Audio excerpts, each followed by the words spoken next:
got troubles and sorrows, but I wait till tomorrow. This is my take.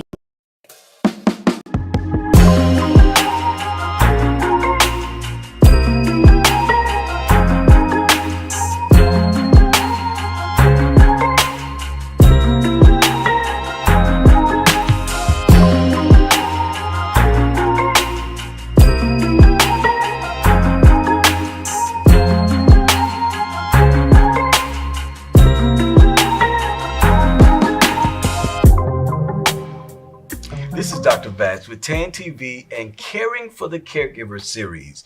Well, as you've heard from our prior series, we've talked to caregivers who share their experience about what it means to care for a loved one. But this discussion today is a little bit different. We're going to talk to someone who is an expert in end-of-life care. End-of-life care is not an easy scenario. Whether it's understanding the difference between hospice and palliative care, what a DNR or a DNI is, those are all things that we'll unpack in this episode.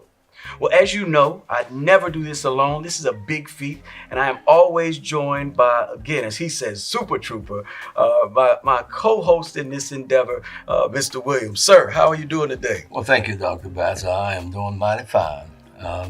My name is Derek Williams, and I am the founder and owner of Group Innovation and Diversity Training Associates, which is a firm that was formed back in 1990, and it's a multidiscipline consulting and training company. And so we focus on individual, group, and organizational behavior with special analysis on race and cross-cultural awareness.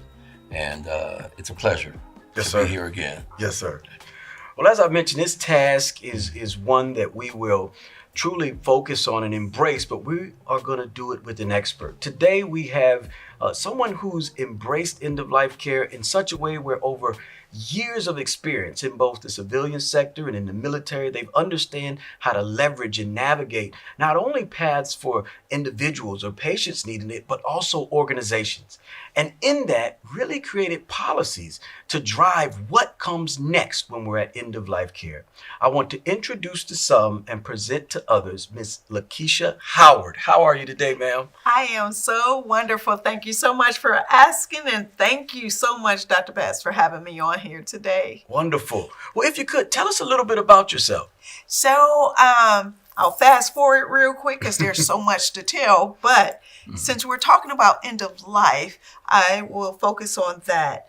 I am the owner of Anita's Wellness and End of Life Concierge Service, where we cater to end of life stages, whereas we're there for our client who may have gotten that bad news, or in some cases that good news, depending on the person's relationship that they have with the Lord and Savior. Whereas they've been told that they're in the last stages of their life. So we're there constant. We're there with them from diagnosis in some cases to taking their last breath. We're there for their family to walk them through that entire process of what it means to be a caregiver or to be with a loved one who just received that they're going to be at their end of life stages. So we are there constant, and we are there.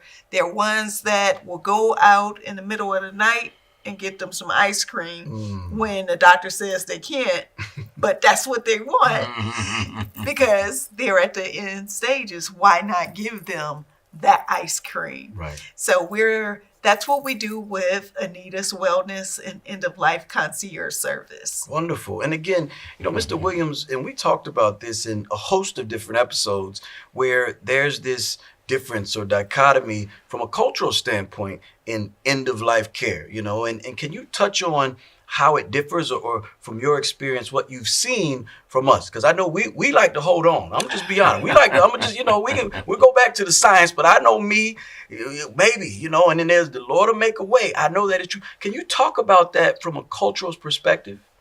Well, as I always point out, because of historical circumstances, Dr. Batts, we have valued our family connection in a way that no one can possibly imagine. Unfortunately, we've often lost loved ones at the fate of circumstances that was out of their control. And so the value that we place on life, and I'm not suggesting that other groups and other people don't value life, but again, because of our historical circumstances, life takes on a unique situation, and our children, grandma, grandpa, they were all part of that connective force in getting us to where we're at. Whether or not everyone living in the same house and sharing.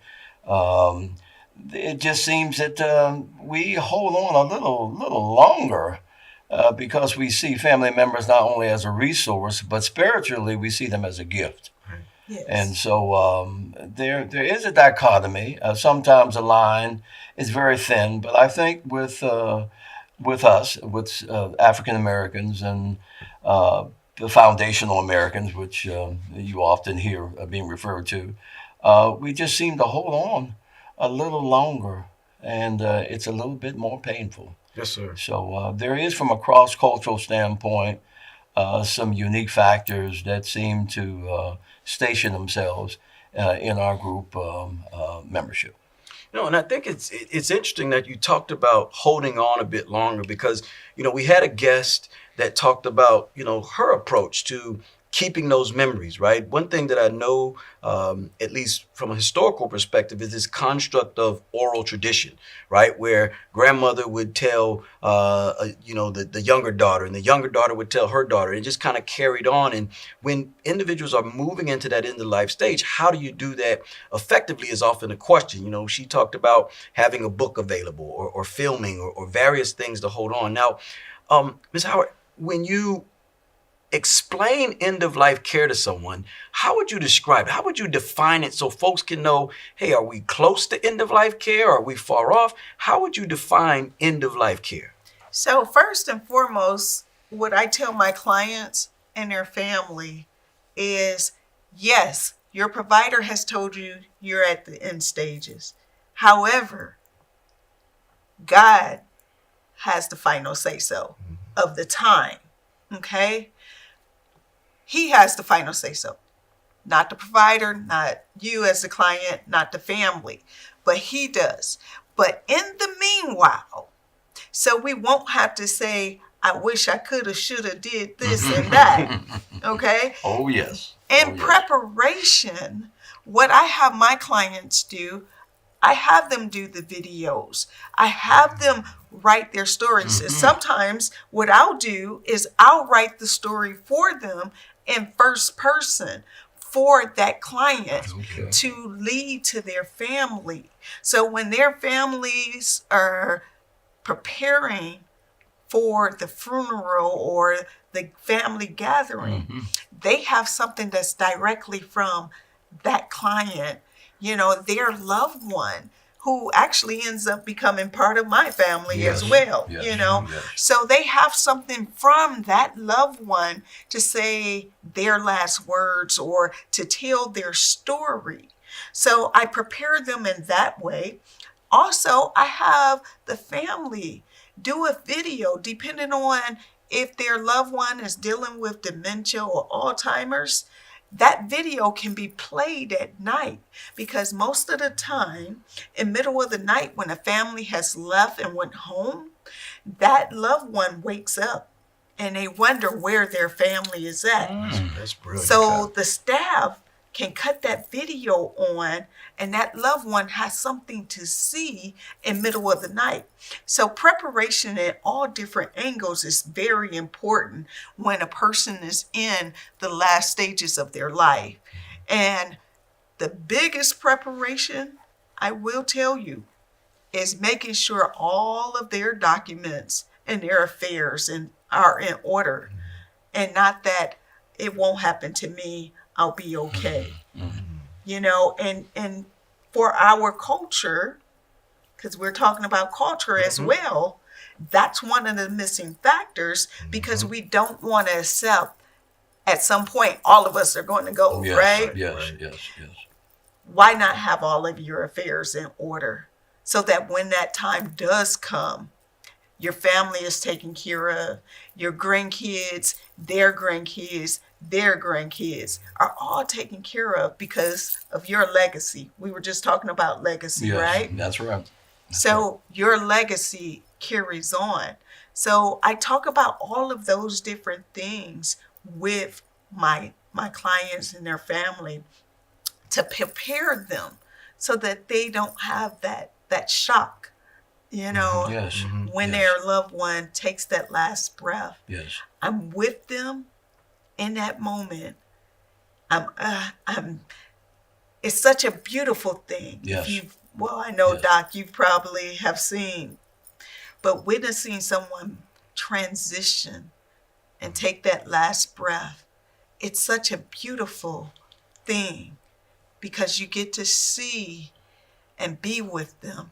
I have not had one person transition that did not transition with a smile on their face or a tear coming out of their eye. Wow. Wow. That's powerful. So when we talk about end of life, it's something very serious, and it's something all of us need to prepare because we never know. I never knew I was going to go blind. I Yes. never knew I was going to go deaf. Absolutely. I wasn't prepared for it, Yes. but now I am. Right. Right. And I prepare others. So when we talk about end of life, it's very serious. And all of us are going to have a day Right. that we have to say and take that last breath. Yeah, and you touched on the concept of legacy, and I think we harbor in this discussion about individuals feeling guilty, right? Did I do enough, or did I, what didn't I do? And preparing is one of those things that we keep hearing this recurring theme come up. Mr. Williams, can you talk about how important it is, or even whether it's cross-cultural? I think that goes beyond the bounds of that. Talk about how important it is to build structure and solidify legacy moving forward, as you know that everyone is moving toward end of life. Well, Dr. Betts, I think of legacy as our signature. I always say the world is not how it ought to be, but the world is how it is. Okay, and dealing with that reality is easier said than done. What I like about what Ms. Howard said in preparing the family, it appears to be a co-joining, a walk, even a celebration in many ways. Once you accept the reality that someone's going to move on, you celebrate the moment, and part of celebrating the moment is to do the kinds of things that she's suggesting. We're not making it a celebration, but we're celebrating their life. Right. Yes. Coming up with unique, creative, cultural ideas. To make that process, that transition, one that we remember beyond just closing your eyes for the last time, but I was there. Right. I was there. And so I think legacy building comes out of creative care. And what I hear Ms. Howard saying is to become a part of that process. Yes. Okay, rather than you stepping over here, it's like you peek into a little peephole. Right. No, you're in there with the person. And for me, that's important in legacy building. And like I said, the world is not how it ought to be, but how it is. So why not accept that reality Yes. and become a participant in it? Because it is a journey that we're all going to take. And but once we accept that, it's interestingly enough, we get through the hard times of life, the hurricanes, the earthquakes, but it's those beetles that eat away at the tree that bring the great redwood tree of California down. Yes, sir. So let's become part of that process in the legacy building, and let it be a celebration in the sense of our participation. So again, understanding that concept of moving from a spectator role in the end of life care, being participatory, right? Absolutely. Joining in. And I think that your holistic, because you said something, you said, well, Dr. Betts, I know you've seen it.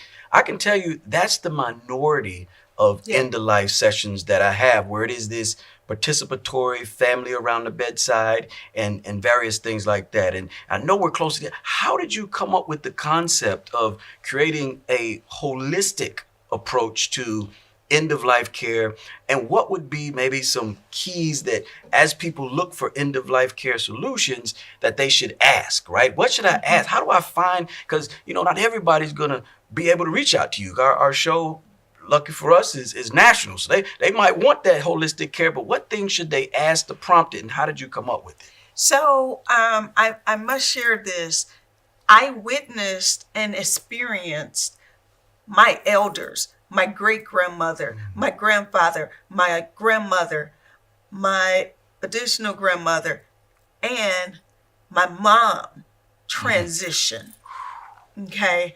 And the beauty of witnessing them is what allowed me to start Anita's Wellness and End-of-Life Care and Concierge Service. Some questions that a family should always ask is, have the person that they're working with ever experienced death in any way, shape, or form?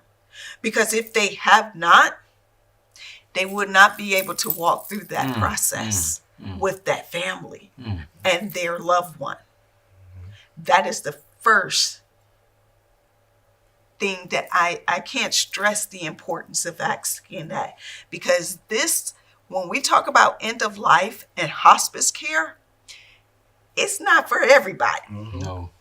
And people may think that they can handle it, but until you experience it, you will not know if you can handle it or not. Yes. It's that serious. Yes. And it's a weight that you can easily take with you, and an emotional weight. So you have to make sure that the person that you're working with can handle what they're about to experience. That's the number one thing that a person needs to ask. But they can always call me at 210-559-0701.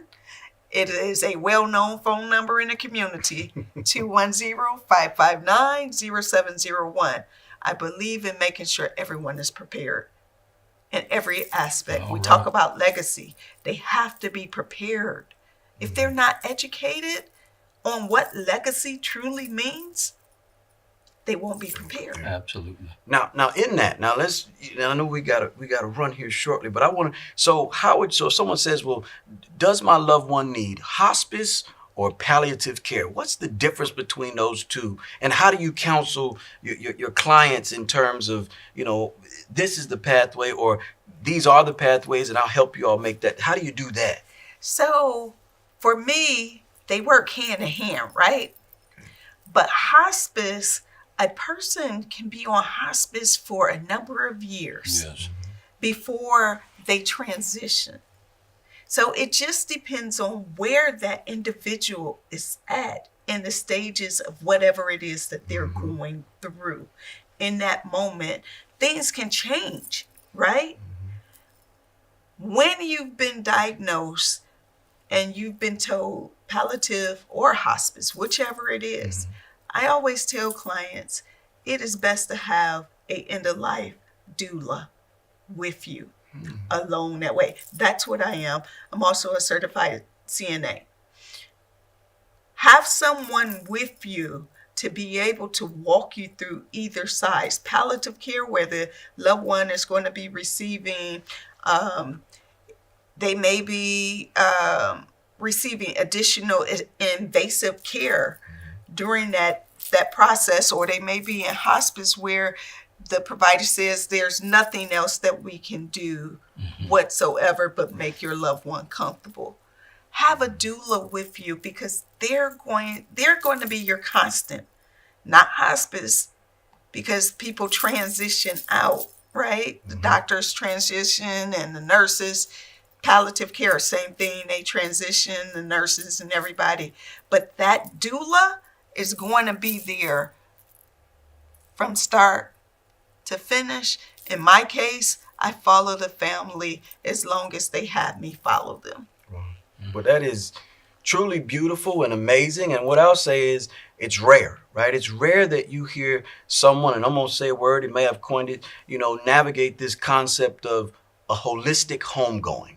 right? Where individuals are going to a place, right? And Yeah. you create a space, an environment where it's welcoming. And as you said, you've never seen someone make that transition without either a smile or tears of joy. Yes. Yes. As we close out of this episode of Caring for the Caregiver, we have been educated, empowered, and energized in the space of understanding what palliative care is, what hospice is, but also more importantly, the foundations of end-of-life care. Whether it's the concept of building a legacy or preparing for what you know to come, having a plan in place prior to this happening is key. In any case, look for someone who themselves have experienced the death of a loved one, because at that moment, their empathy, their passion, and their love Yes. can allow you through this tough process. Thank you for joining us, and we hope to see you again in Caring for the Caregiver.